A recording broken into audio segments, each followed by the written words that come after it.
अध्यक्ष जी, समाजवादी पार्टी और लोकतंत्र ये नदी के दो अलग अलग छोर हैं। इनका अरे सुनिए ना, लोकतंत्र में कब से विश्वास हो गया है, कब से लोकतंत्र में इन लोगों का विश्वास हो गया, इनके मुंह से ये शब्द शोभा नहीं देते हैं।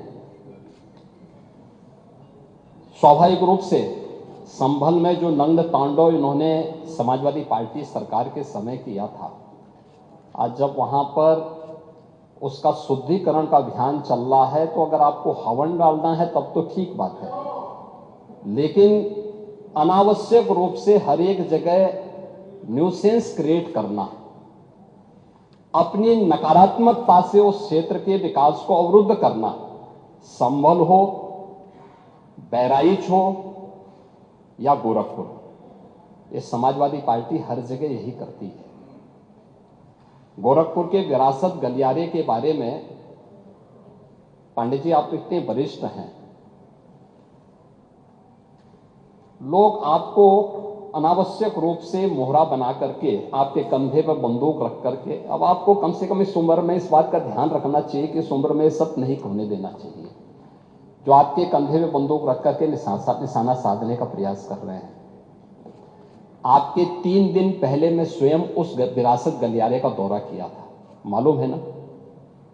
मैं एक व्यापारी से बात किया था और बातचीत करके, वो गोरखपुर के सबसे पुरानी मंडी है, आप तो गोरखपुर में पढ़े भी हैं, और सबसे पुराना बाजार है, लेकिन कंजेशन होने के नाते, अवैध कब्जा होने के नाते वहां पर उस कंजेशन को दूर करके आज सड़क बनाई जा रही है।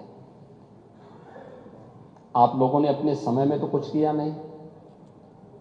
वहां के मासूम बच्चे दम तोड़ते थे बीमारी से, इंसेफ्लाइटिस से 700 से लेकर 1500 बच्चों की प्रतिवर्ष मौत होती थी। आपकी विधानसभा के भी और सिद्धार्थनगर जनपद के भी सैकड़ों बच्चे मरते थे।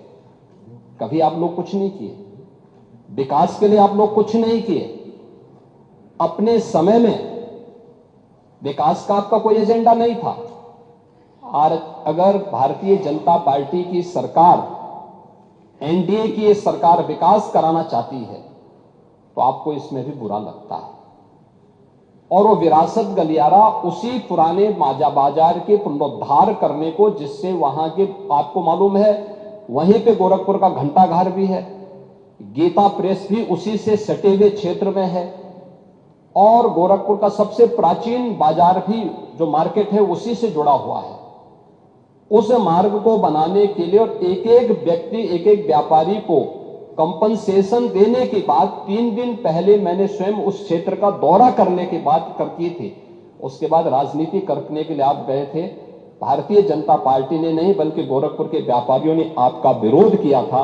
क्योंकि विरोध इसलिए भी किया था क्योंकि केवल वहीं का व्यापारी नहीं, प्रदेश भर के व्यापारी में समाजवादी पार्टी की चारों सरकारों के समय में जो भय और दहशत था, जो उनसे गुंडा टैक्स वसूली किया जाता था, उसके कारण व्यापारियों में आपके प्रति जो आक्रोश है, बार बार उसका खामियाजा समाजवादी पार्टी को भुगतना पड़ा था। और व्यापारी इसी बात को लेकर आशंकित थे कि उनके विकास के लिए कोई कार्य हो रहा है, उसमें फिर विघ्न बाधा पैदा करने के लिए आप गए होंगे। और व्यापारियों ने इस चीज का विरोध किया था कि भाई आप वहां बिना बुलाए मेहमान आकर के टपक पड़े हैं, विघ्न बाधा पैदा कर रहे हैं, ये नहीं होना चाहिए।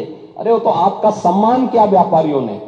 अगर कोई और होता तो बहुत कायदे से उनको सही ढंग से जवाब भी देते, ये मैं विश्वास के साथ कह सकता हूं, क्योंकि समाजवादी पार्टी से उम्मीद की ही नहीं जा सकती है कि वे सुरक्षा की बात करेंगे और अच्छा विकास का कार्य कर सकेंगे।